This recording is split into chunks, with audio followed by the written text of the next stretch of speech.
പ്രേക്ഷക കയ്യടി നേടിയ ഒരു കോംബോയാണ് ദിലീപ് സലീം കുമാർ കോംബോ.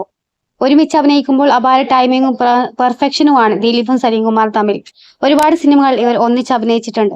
കോമഡി രംഗങ്ങൾ ഇരുവരും മത്സരിച്ചിട്ടാണ് അഭിനയിക്കാറുള്ളതെന്ന് തോന്നിപ്പോകും. മിമിക്രിയിൽ നിന്ന് സിനിമയിലേക്ക് എത്തിയ ആളാണ് ദിലീപ്. സിനിമയുടെ വിവിധ മേഖല തന്റെ കഴിവ് തെളിയിച്ചിട്ട ആള് കൂടിയാണ്. എന്നാൽ മറ്റൊരു അഭിനേതാവിന് വേണ്ടി ദിലീപ് ശബ്ദം നൽകിയതായി നിങ്ങൾ കേട്ടിട്ടുണ്ടോ?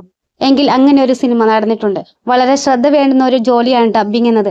ലിപ്സിംഗ് വിട്ടുപോകാതെ കഥാപാത്രത്തിന്റെ ഇമോഷൻ ഉൾക്കൊണ്ട് ഡബ്ബ് ചെയ്യുക എന്നത് പറയുന്നത് വളരെ നിസ്സാരമായിട്ടുള്ള കാര്യമല്ല. മലയാളത്തിലെ നായക നടന്മാരിൽ ചിലരെങ്കിലും തുടക്ക സമയത്ത് ഡബ്ബിംഗ് ആർട്ടിസ്റ്റുകളുടെ ശബ്ദം സ്വീകരിച്ചിട്ടുണ്ട്. സിനിമയുടെ വിവിധ മേഖലയിൽ ദിലീപ് പ്രവർത്തിച്ചിട്ടുണ്ടെങ്കിലും മറ്റു നടന്മാർക്ക് വേണ്ടി ഇതുവരെ ശബ്ദം നൽകിയതായി അറിവില്ല. എന്നാൽ സലീം കുമാറിന് വേണ്ടി ദിലീപ് ശബ്ദം നൽകിയതായിട്ടാണ് പറയുന്നത്.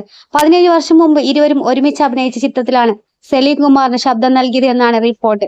ഒരു മുഴുനീള കഥാപാത്രത്തിന് വേണ്ടിയല്ല ദിലീപ് ശബ്ദം നൽകിയത്. നീണ്ട ഡയലോഗും അതിൽ ഇല്ല. 2008 റിലീസ് ചെയ്ത ക്രേസി ഗോപാൽ എന്ന ചിത്രത്തിൽ ദിലീപിന്റെ സുഹൃത്തായിട്ടാണ് സലീം കുമാർ എത്തുന്നത്. ഈ ചിത്രത്തിൽ ദിലീപ് സലീം കുമാറിന് ശബ്ദം നൽകിയതായിട്ടാണ് വിവരം. ചിത്രത്തിലും ഇരുവരും മോഷ്ടാക്കളായി എത്തുന്ന ഒരു സീനുണ്ട്. ഇതിൽ ദിലീപും സലീം കുമാറും ബാങ്ക് മോഷണം നടത്താൻ പോകുന്നൊരു രംഗം. ഇവിടെ സലീം കുമാറിനോട് ദിലീപ് ഇരുട്ടിലെ നേർത്ത വെളിച്ചത്തിൽ സംസാരിക്കുന്ന ഒരു സീനുണ്ട്. അത് നമ്മുടെ നിഴല എന്ന് സലീം കുമാർ പറയുന്ന ഭാഗം ദിലീപാണ് പറയുന്നത് എന്നാണ് റിപ്പോർട്ട്.